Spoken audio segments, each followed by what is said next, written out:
Okay, Be'ez Hashem, Perek Yud Gimel. We're starting, even though Lemaisa we're not going to finish for another week because traveling begins. Be'ez Hashem.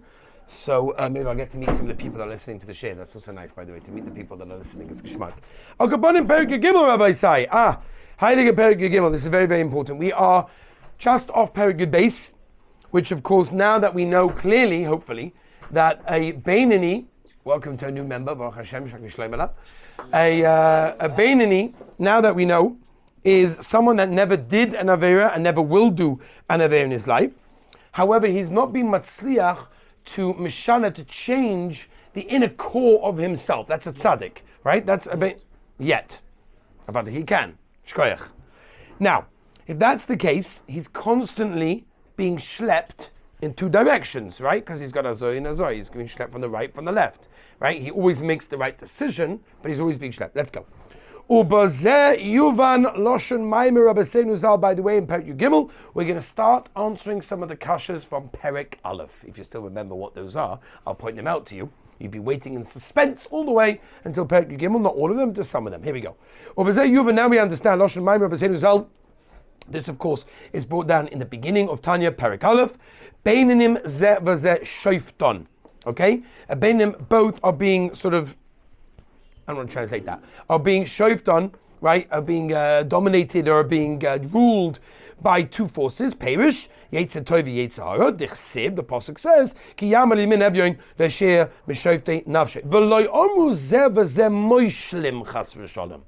Zug the Tanya pshat. In what we said from the Gemara, again, all of this, of course, is a brisa. It's Gemara in Bracha Samach Aleph that talks about a Beinani being schlepped from both sides. It doesn't say moishlim. It says shoifton. What's really the difference? We'll explain. We'll see how Medaik is in the Lashon. It's beautiful. So moishlim over here, it doesn't say moishlim. Moishlim is more of being ruled. Now, we're not saying he's being ruled, because he's not being ruled in that case. Because at the end of the day, he has the ability to stop himself from doing an Aveira. So he's not being ruled by both of them. He's being, that's why I said, he's being like schlepped from both sides. Okay? When there's a small little shlita, from the Yetzirah, from the Iktana, which in the Guf, even if it's a tiny, small amount of time, Nikra Rasha by Sashah. He would be a Rasha at that moment, and we know that he's not a Rasha. So therefore, there's no time in this Beinani's life that he is considered to be a Rasha, which means the Yetzer Hara, the Nefesh HaBahamis, has not chapped him, has not grabbed him, is not completely dominating him for any minute, even for 5 seconds, because for those 5 seconds, if it was dominating him, he'd be considered to be a Rasha. Elo. He gives a beautiful mashal about what the Yetzer Hara is. He says, it's like a shofar, it's like a dayan, it's like a judge. Take a judge, for example, right? He gives his legal opinion of the case. Very nice. Listen to this.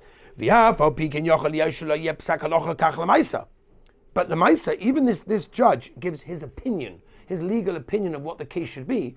That doesn't mean we're going to listen to him, right? That doesn't mean that the outcome of the court case is going to be according to what this judge says. Why?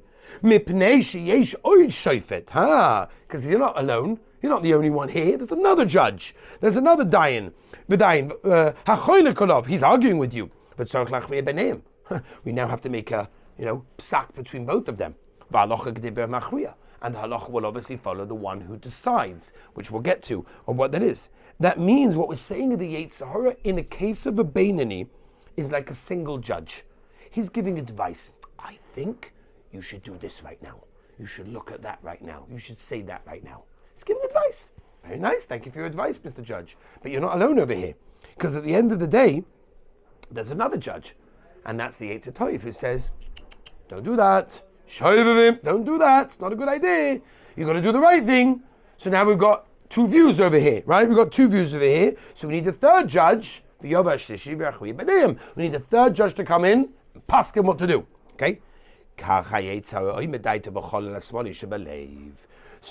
the Yetzer Hara is saying his das in the left side of the heart. We speak about that many times.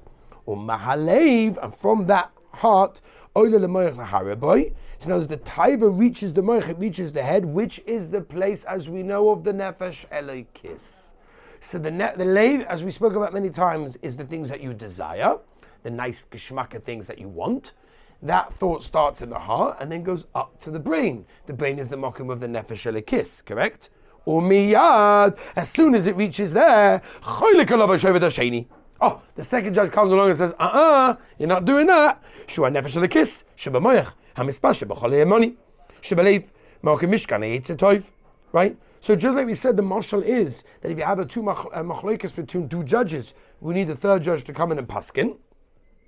The halacha is like the one that paskins. Who? HaKadosh Baruch Hu ha'ozroi la'yetzer tov. That's Hashem, because Hashem is obviously on the good side and hates the bad side, but Hashem helps the yetzer tov. In other words, his success, the yetzer tov's success, comes from the siyata d'shmaya that he gets from the Rabbeinu Shalom. K'mayim Rabbi Seinu Zal, like the Gemara says in Kiddushin, Il Malei HaKadosh Baruch Hu ha'ozroi. If not for Hashem helping you, Ein Yochela, you would never be able to win and overpower your Yetzer Hara.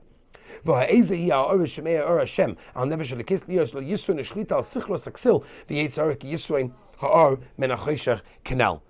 it's interesting that the Nefesh Elokis requires some of the light from Hashem, because if you remember, we said right in the beginning, your Nefesh Elokis is a chelik elokam imal mamish. It's so to speak, some kind of piece of Hashem, whatever that means. We explained it over there. So why does it need help from Hashem if it comes from there and that's where its source is? So the Sfarim bring down that at the end of the day, it means it has the ability to get in touch with itself, but because it's wrapped in a human physical body, okay, with all of the needs that a body has, it needs to sometimes reconnect with the source. It needs to recharge. And then it needs help from the source, which is the Rabbeinu Shalom. I also want to point out before we do one more little shtickle, very important as well. In Perek Yud Beis, we did that yesterday, in Perek Yud Beis, we said that the mind rules the heart, okay? Which is why that the power of the brain, a person can control all of the urges that come from his heart. Remember that? It was very important you said. Your brain is overpowering, ruling your heart. Your heart's got the urges, your brain comes along and says, don't do it. So that's what we said over there, okay? Now there's no mention of this. There's no mention of this.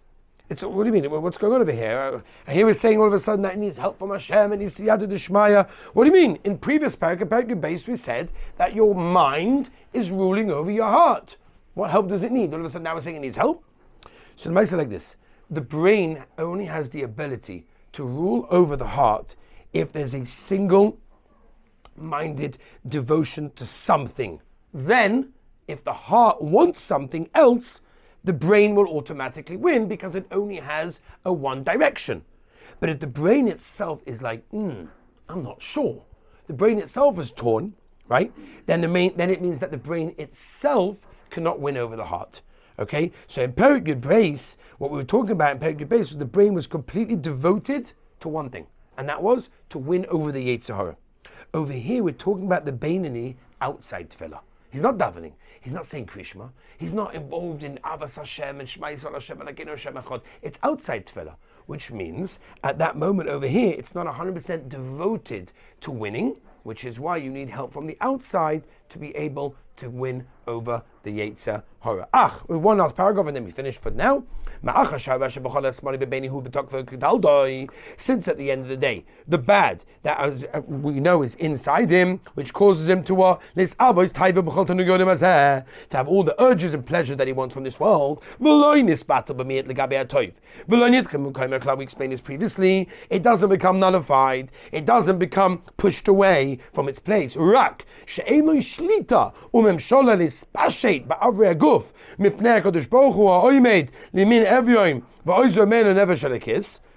At the end of the day, it's got no shlita completely in the body over here. And lochein nikra, this is very important, ka rasha. Okay, let's go back, Rabbi say, all the way to the beginning of Tanya. We just answered the kasha from Perek Aleph. If you remember, Perek Aleph told us, the Chazal, that even if the whole world says you're a tzaddik, you should look at yourself as a rasha. And then we said, but doesn't the Mishnah say that you're not meant to consider yourself a rasha? So here he says it's ka with a chof. You're like a rasha. You're not an actual rasha. It's like a Russia. Like the Gemara, for example, says again. The Gemara brings it. The Tanya brings it. Perek Aleph. Even if the whole world says, du bist a tzaddik, you're a gewaldiger tzaddik. Hey, beinecha Russia. In your eyes, you should be a Russia. V'loi Russia mamish. Doesn't mean chas v'shalom you should think yourself like a Russia mamish.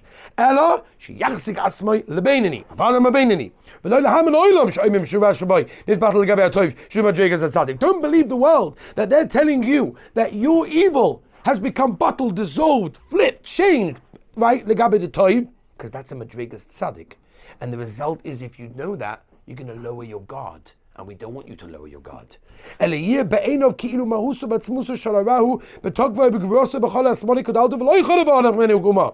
should be in your mind that the Ra inside me is roaring to go. It's ready to go, and I've got to have my guards all the way up. I've got to be careful. That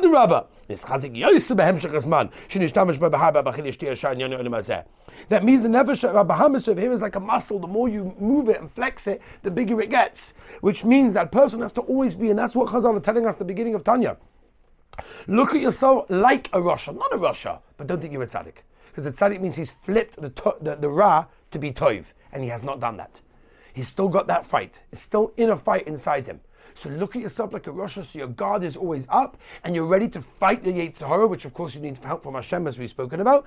And Be'ez Hashem, in another week, we shall get to the end of the Perek Be'ez Hashem. Shkoyach HaBeisai. Yeah. Someone looks at himself as a Russia.